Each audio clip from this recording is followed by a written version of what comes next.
Alright, this is Andrew with Joda Home Inspections. We are doing a sewer scope today here in Murray. We're at 607 Twin Willows Drive. We have the camera pushed out just over 100 feet. It's a pretty average length of a sewer line. Today is August 7th, 2025. And now we're going to pull it back and record it and see what we find. So that first connection point is called the nose on. That's where it goes from your lateral line into the main city line. And it looks like a good connection there. See some spider webs there, which is a good sign that it hasn't backed up at least to that point recently. So always good to see some webs. This is plastic, looks like PVC, similar to what they use on most new construction, and not always the case with this age. So good to see plastic. Tiny bit of buildup, and I noticed that as I pushed the camera out.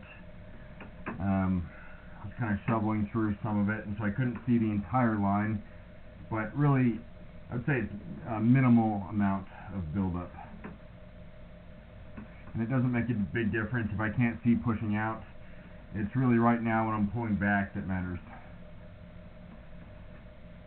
I'm not seeing any standing water, which indicates that you have good grade. That's an access point. So somewhere outside you do have an access. I didn't notice one, so it's probably been cut off and buried, but you could always have it located and dug up if needed. That's another one right there. I'm accessing the line through a clean out in the basement. Not a clean out, actually. I had to pull a toilet. I did find a clean out behind the washing machine, but I had to remove an access panel, and then I could see that it was buried back behind the wall. And so it's not one that's readily accessible. You would have to remove some paneling and create an access to be able to go through that spot. At least it's there and you roughly know where it's at, but it would be a pain to get to.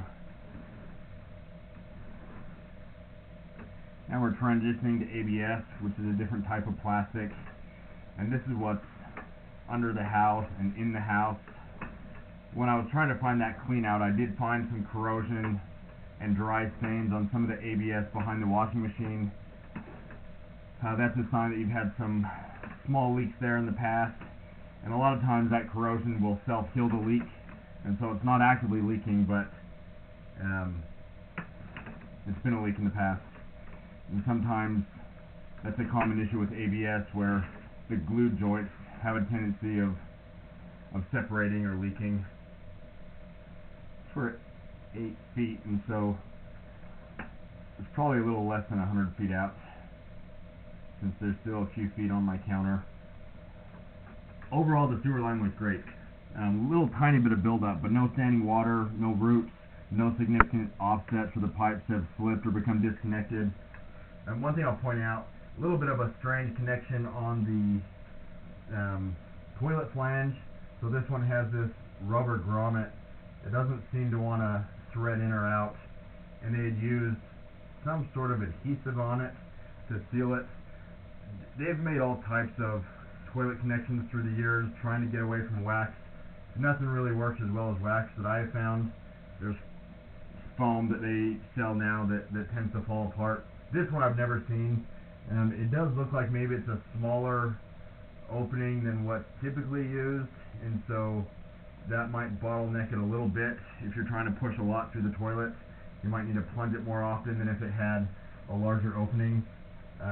I usually use extra thick wax, which I don't think would fit with this raised rubber piece, but I think I have just a regular wax ring I can throw on here, and that should keep it sealed up the way that it should be. I'm going to end this recording now.